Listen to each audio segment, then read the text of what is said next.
नमस्कार दोस्तों, स्वागत है आप सबका हमारी YouTube चैनल साहित्यिका में।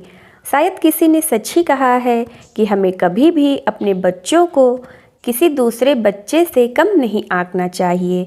तो चलिए आज बात करते हैं ऐसी ही एक कहानी के बारे में।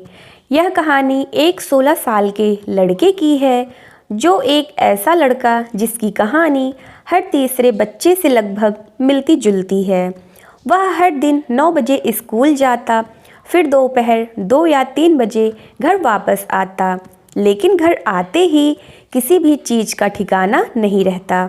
घर आने के बाद बस मोबाइल देखते रहना, और इसी आदत की वजह से उसके 3 से 4 घंटे उसके कैसे बीत जाते उसको पता ही नहीं चलता था। और जैसे ही शाम हो जाए, अपने दोस्तों के साथ टाइम पास करने के लिए निकल जाता था और रात के 1 या 2 बजे घर वापस आता था। उसके माता पिता को भी लगता था कि वह अपने दोस्तों के साथ पढ़ाई नकारने जाता है। वो जब भी रात को घर वापस आता, वह किसी को कुछ कहे बिना चुपचाप सो जाता और फिर सुबह 6 बजे उठ जाता था। ये भी उस लड़के की दिनचर्या थी। एक दिन वो शाम को अपने दोस्तों के साथ टाइम पास करने जा रहा था, तभी उसके माता पिता दोनों कुछ बात कर रहे थे।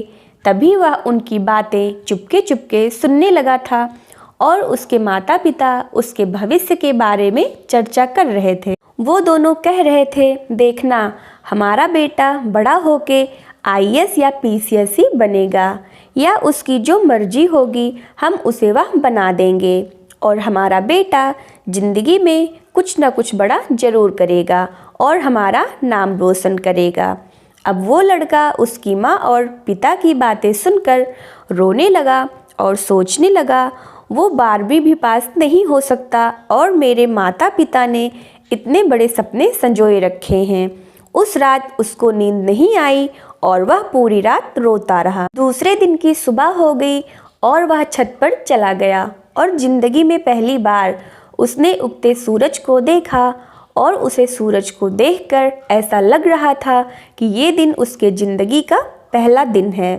अब तक 16 साल बीत गए, मैंने अपनी ज़िंदगी के पूरे दिन बर्बाद कर दिए, लेकिन कोई बात नहीं, अब तक काटी है। अब मैंने ज़िंदगी बड़े आराम से, पर अब मुझे जीना है कुछ अलग अंदाज से।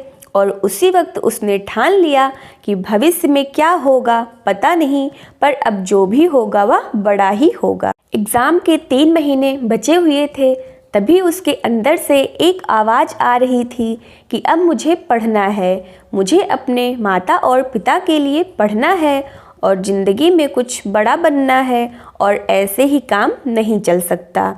अब उस दिन से वह 7-8 घंटे पढ़ाई करने लगा, और उसके दिमाग में सिर्फ एक ही गोल था, वो अब से सिर्फ पढ़ेगा। कुछ दिनों बाद एग्ज़ाम ख़त्म हुए, और जब रिज़ल्ट आया तो सब शॉक हो गए कि एक ऐसा लड़का जो खुद से पास भी नहीं हो सकता था, वो एग्ज़ाम में 90% मार्क लेके आया था। अब आगे चलकर उसने एक अच्छे कॉलेज में एडमिशन लिया, और कॉलेज पूरा होने के बाद उसे एक अच्छी सी नौकरी भी मिल गई, और वह खुशी खुशी रहने लगा था। तो हमें इस कहानी से यह सीख मिलती है कि जो विद्यार्थी समझते हैं कि वह अपने ज़िंदगी में कुछ नहीं कर सकते हैं, बस उनको अपने अंदर की आवाज़ को बाहर निकलकर अपने लक्ष्य के प्रति डटकर मेहनत करनी होती है। तो अगर आप लोगों को मेरी यह कहानी पसंद आई हो तो हमारे चैनल को लाइक, शेयर, सब्सक्राइब ज़रूर करें। धन्यवाद।